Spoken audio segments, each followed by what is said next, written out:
প্রিয় শিক্ষার্থীরা সবাই কেমন আছো? আশা করি সবাই অনেক ভালো আছো। আজকে আমরা শিখব এসএসসি আইসিটির তৃতীয় অধ্যায়ের পরিপূরক। তো পরিপূরক শুধু বাইনারি সংখ্যার ক্ষেত্রে হয়। বাইনারি সংখ্যা হচ্ছে কোনগুলো? 0 এবং 1।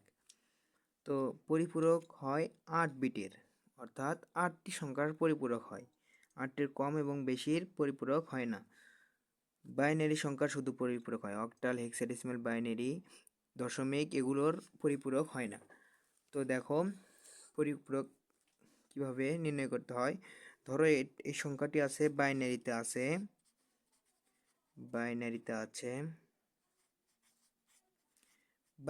আছে ধরো 1 1 0 0 1 1 0 0, এটা আছে বাইনারিতে।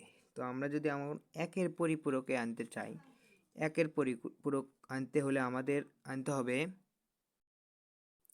একের পরিপূরক রূপান্তর করতে হলে আমাদের বাইনারি সংখ্যাকে যা আছে তার উল্টিয়ে বিপরীত সংখ্যা লিখতে হবে।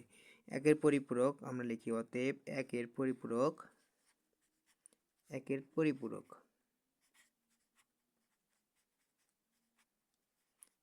পরিপূরক যা যা আছে সেটাকে আমরা উল্টিয়ে দেবো। 1 থাকলে 0 লিখবো, 0 থাকলে 1 লিখবো।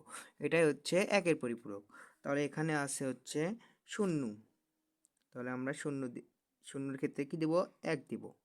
এখানে আছে 0, আমরা 1 দিব। এখানে 1 আছে, আমরা 0 দিব। এখানে 1 আছে, আমরা 0 দিব। এখানে 0 আছে, আমরা 1 দিব। এখানে 0 আছে, 1 দিব। এখানে 1 আছে, আমরা 0 দিব। এখানে 1 আছে, আমরা 0 দিব। তো এটাই হলো একের পরিপূরক, অর্থাৎ যার সংখ্যাগুলো থাকবে বাইনারির সেটা আমরা উল্টিয়ে দেখব, মানে বিপরীত লিখবো। একের বিপরীত হচ্ছে 0, 0 বিপরীত হচ্ছে 1। যেখানে যেখানে আমরা 1 দেখব সেখানে সেখানে 0 দেব, আর যেখানে এখানে 0 দেখব সেখানে সেখানে আমরা 1 দেব। এটা হচ্ছে একের পরিপূরক। তো এখন আমরা 2 এর পরিপূরক নির্ণয় করা শিখব। 2 এর পরিপূরক অতএব 2 এর পরিপূরক 2 এর পরিপূরক ইকুয়াল টু 2 এর পরিপূরক হলো 1 এর পরিপূরকের সাথে 1 যোগ করলে আমাদের 2 এর পরিপূরক পাবো। যোগ কত? 1। 1 এর পরিপূরকের সাথে 1 যোগ করলে আমরা পাবো 2 এর পরিপূরক। এখন আমরা যোগ করি, দেখো আমরা জানি বাইনারি যোগ 1 আর 1 যোগ করলে হয় 2। বাইনারির বেজ সংখ্যা হচ্ছে 2। যখন এই বেজের সমান হয় তখন আমরা বেজটা বাদ দিই, তাহলে 2 এর ভিতরে 2 বাদ দিলে 0 থাকে, আর হাতে থাকে 1। 1 আমরা এই বাম পাশে রাখি, এই নিচে। তাহলে আবার 1 আর 1 যোগ করলে হয় 2, আবার 2 এর ভিতরে 2 বাদ দিলে আবার 0, হাতে থাকে আবার 1। 1 এই পাশে রাখি। এখন 1 আর 0 যোগ করলে হয় 1। আর কোনো সংখ্যা নেই, যা আছে তাই বসে দিয়ে নিচে 0 1 1 0 0। এটা হচ্ছে 2 এর পরিপূরক। তো 1 এর পরিপূরক হলো বাইনারি সংখ্যার যা আছে তার উল্টিয়ে লেখা। 0 থাকলে 1, 1 থাকলে 0। আর 2 এর পরিপূরক হলো 1 এর পরিপূরকের সাথে 1 যোগ করা। 1 এর পরিপূরকের সাথে 1 যোগ করলে আমরা 2 এর পরিপূরক পেলাম। তো ধরো বাইনারি সংখ্যার দরকার হলে দেওয়া আছে, মনে করো 5টা। দেখো দেওয়া আছে 1 0 1 0 1, দেওয়া আছে 1 2 3 4 5টা দেওয়া আছে। যখন দেওয়া থাকবে 5টা, সব মনে রাখবা 8 বিটের ক্ষেত্রে শুধু পরিপূরক হয়। 5টা 6টা 4টা 3টা এগুলোর ক্ষেত্রে পরিপূরক হবে না, শুধুমাত্র 8 বিটের ক্ষেত্রে পরিপূরক হবে।